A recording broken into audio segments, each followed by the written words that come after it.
Pakistan and Afghanistan are heading to Turkey for a second round of crisis talks, scheduled for today. The ceasefire brokered by Qatar and Turkey last week has largely held, but the border remains closed, halting trade and leaving Afghan traders counting heavy losses. The Foreign Office says today's talks will largely focus on establishing a concrete and verifiable monitoring mechanism to curb terrorism emanating from Afghan soil toward Pakistan. The FO spokesperson called the ceasefire deal a key step for regional stability and urged Afghanistan to honour its commitments and prevent its soil from being used against Pakistan.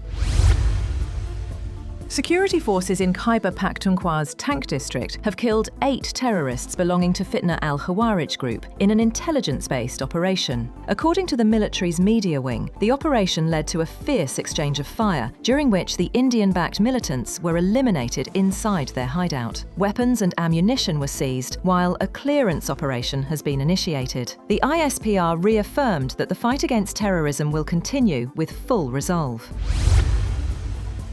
At least 3 police officers, including a superintendent of police, were martyred after 2 back-to-back blasts struck Hangu district of Khyber Pakhtunkhwa. Police say the terrorists first targeted a vacant security checkpost and then detonated a roadside bomb as soon as a police team headed by SP Operations Assad Zubair reached there. The senior officer was martyred on the spot, along with 2 constables, Kifayat and Atif.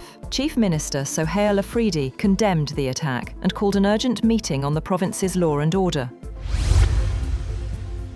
Meanwhile, Interior Minister Mohsin Naqvi has condemned the deadly Hangu blast that target law enforcers. Paying tribute to the courage of martyrs, Naqvi said their sacrifice would never be forgotten. He assured full support for the bereaved families and vowed that the fight against terrorism would continue with full resolve.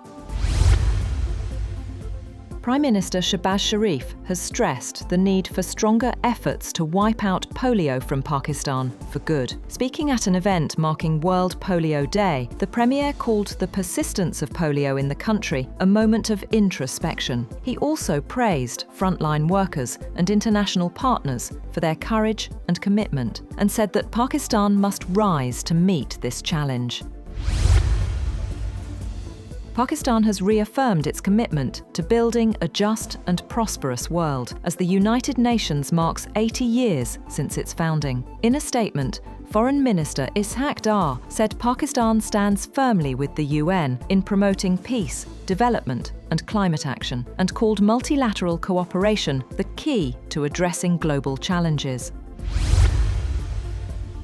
Punjab Chief Minister Mariam Nawaz has approved major measures to curb the arms culture in the province, including drone policing, tougher gun laws and strict weapon verification. Chairing a high-level meeting, she said only police and registered security guards would be allowed to carry arms. She also vowed to make Punjab peaceful, secure and weapons-free.